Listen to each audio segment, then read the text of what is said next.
reason why a lot of delegates come and attend conferences like Future Travel Experience and Apex Expo, of course, is to get inspired for ways to bring new means of innovation to their organizations. I'm joined here now by Clyde Hutchinson, who is the Head of Innovation for Viva Air Labs. Welcome. Thanks very much.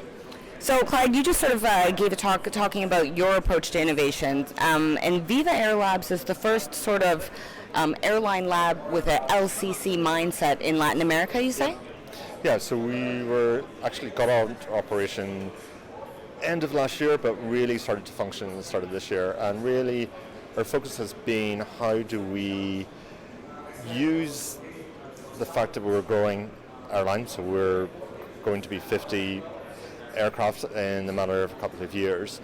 How can we use that to directly impact the economy, but also how do we use that to drive innovation in travel? Because one of the challenges we have is that passenger numbers are going to double, but there's not the infrastructure in place, and infrastructure is not stones, bricks, roads, airlines. It's also the experiences people are going to travel to, the hotels, the other aspects, because at the moment tourism is around about 10% capacity in Colombia and Peru, and that's going to rapidly expand. So for us, how do we work with partners? How do we work with universities to develop the skills and the talent which is needed? But also how do we use ourselves as a positive force and to ignite an ecosystem around travel and aviation? You mentioned a really interesting figure that I think is something like 70% of people in your demographic don't even have bank accounts. So payments is a really interesting area of focus for you. Yeah. Well, payments is a challenge, and I think one of the things as an airline we've always looked at how we do diversity of payments because our passengers are diverse. We're the first airline in South America to use Google Pay, but also we're now looking at how we get people to use the payment methods they're used to. So people tend to trust the mobile more, like their mobile phones, more than they've trusted particular institutions, but those institutions such as banks haven't been available for them.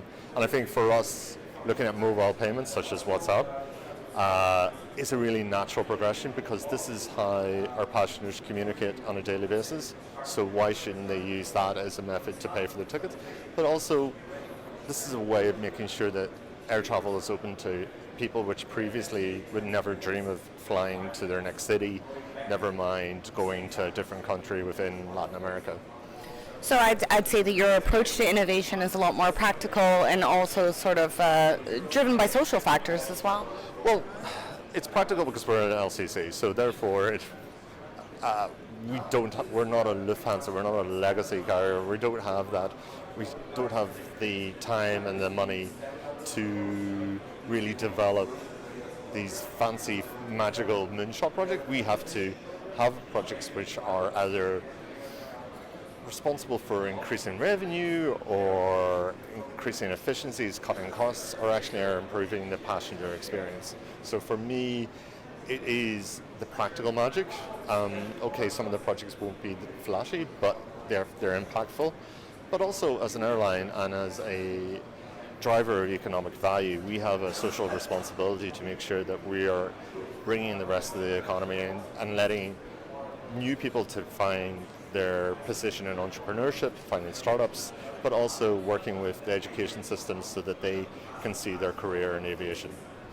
Okay, and then just finally, there was a great question when you were up on the stage at the end, and that's sort of, I think a lot of the people at this conference or people who might be watching this video would be interested in partnering with you or might have a solution that they think could benefit your airline. What do you look for, and how might they go about getting in touch with you or trying to do that? We have an email on our website, which is info@vivaairlabs.com.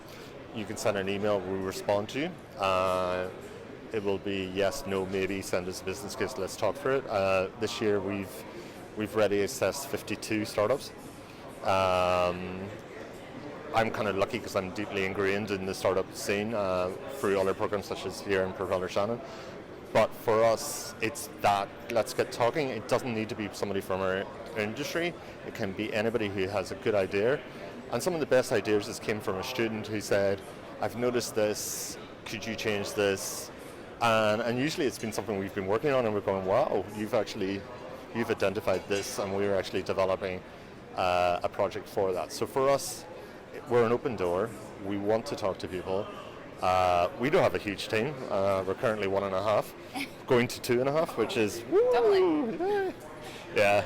And as long as it doesn't go like rabbits, I think the airline will be fine. But for us, it's really that engagement is really important. How do we make sure that we are getting access to technologies, but we're getting people who want to solve problems, because creating a culture of problem solving is really important for the region. All right, well, thank you so much for your time today, Clyde. Great to meet you. Thank you.